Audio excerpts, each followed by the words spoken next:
So in this time that we have, which is, let's say, 10 minutes, 15 minutes, I decided that it was too important not to talk about social impact on stage. And so I brought a couple people that I know very well onto stage, and one person who is very important to me, Jimmy. I'll let him introduce himself, but I'm so honored to work with your company. And so why don't you introduce yourself a bit, and let's start talking about what we can do to change the world with blockchain. Thank you very much. And thank you for having me on stage as well. Thank you for being a strategic advisor for almost a year now and helping us so much. I'm the business development lead of Tykn, and we build digital identity management tools for governments and NGOs, primarily to provide higher socioeconomic inclusion to vulnerable countries. We mainly work with the Red Cross right now for a project in St. Martin to identify and register 5,000 to 7,000 people that have been displaced by Hurricane Irma, and to expedite aid to them. And following from there, more projects in Malawi and Ukraine, etc. Yeah. Esteban, a quick introduction. I think you did an introduction yesterday, but you go ahead. So I'm Esteban. Yesterday I was also on a panel. It was more regulation, so I think a bit more boring than today. So I'm a hedge fund manager and I have an OTC trading desk in Dubai. And I'm advising also like certain ICOs, like not regular, but if I like the project, most likely I can help them as well. Yeah, so thanks for having us here. I think like social impact is an important topic as well to discuss because all out of nothing we created a lot of wealth in this space. And yeah, we have to do good with the funds we made and see how we can also help other people around the globe in order to also like increase their well-being. I think that's the key. The key is, right, we have this amazing technology which is being used for every application possible. And blockchain in its most simplest form, what we said before, was a database of what is happening and who's who and what's what and who had what when. Yeah. And through this Zinc project, which we're working on now, which is Zero Invisible Children, we're able to use the blockchain to identify and create identities for children, refugees that don't have identities, and through partnerships with the Red Cross, use their tools and use their weight and power and scale to be able to have an impact using this technology. Why don't you talk a bit more about Zinc and the goals of Zinc and how you're going to leverage the technology? Yeah. I'll tell you a bit about the background of how we started, actually, which is that our CEO is actually a Syrian refugee himself whose birth certificate got destroyed during the Gulf War. And when he got to work in the Netherlands, after 2 years of working there, and his work permit expired, he actually had to move into to a refugee camp. And his lawyers actually told him it wasn't going to take very long because he'd been living there for quite a while, and he'd been established there. And it ended up taking over 2 years, 2 years of not knowing when it was going to end, not knowing when he was going to get out.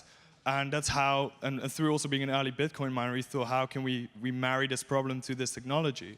And then because of that, from the start, a big focus of ours has been Project Zinc. So Project Zero Invisible Children, to be able to have a standard for the digital issuance of birth certificates, because it's a massive world, it's a global problem, and it's huge. There's it's a problem for everybody. If you ask me where my birth certificate is, I can't tell you. No, they're completely socio-economically excluded.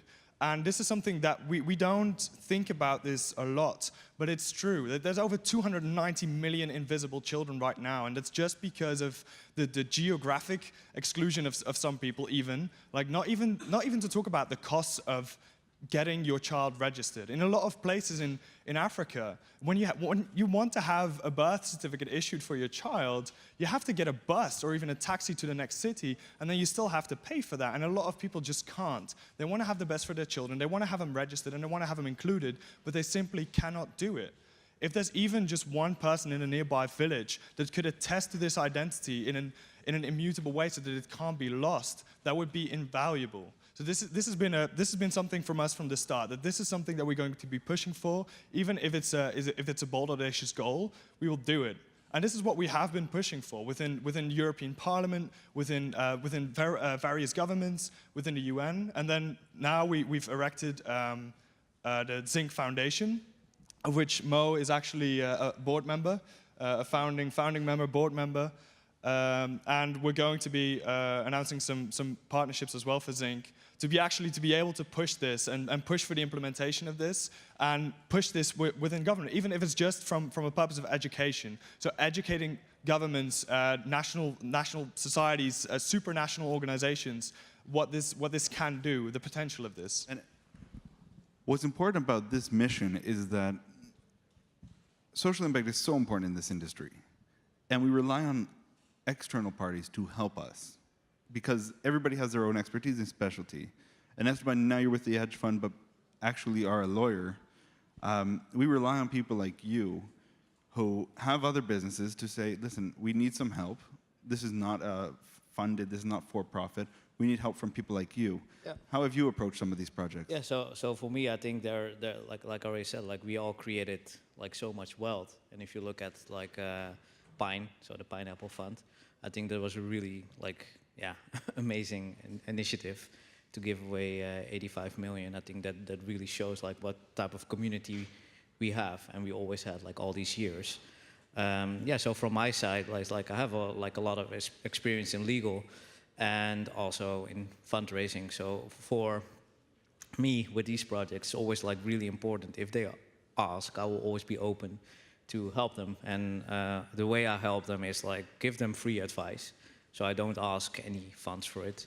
And just assist them with getting the right lawyers, getting the right legal structure so they don't get into trouble later on. Because a lot of times, like if you think about like doing good, it's not as easy as it thinks. Like the Pineapple Fund was set up in a good legal way. If they wouldn't have done so, they could have got into trouble. But I think that's an important aspect, but also to see what else we can do. We're like developing ourselves, also a platform which will allow micropayments to become easier. And we're also looking for good people to assist us with that and to give back to the community there. I think that's the key there, is the industry is strong and the community is strong. We can rely on each other to make amazing things happen, both in the profit and non-profit ways. Yes. Thank you so much for being on this panel. Please Thank give a you. warm round of applause. Thank you.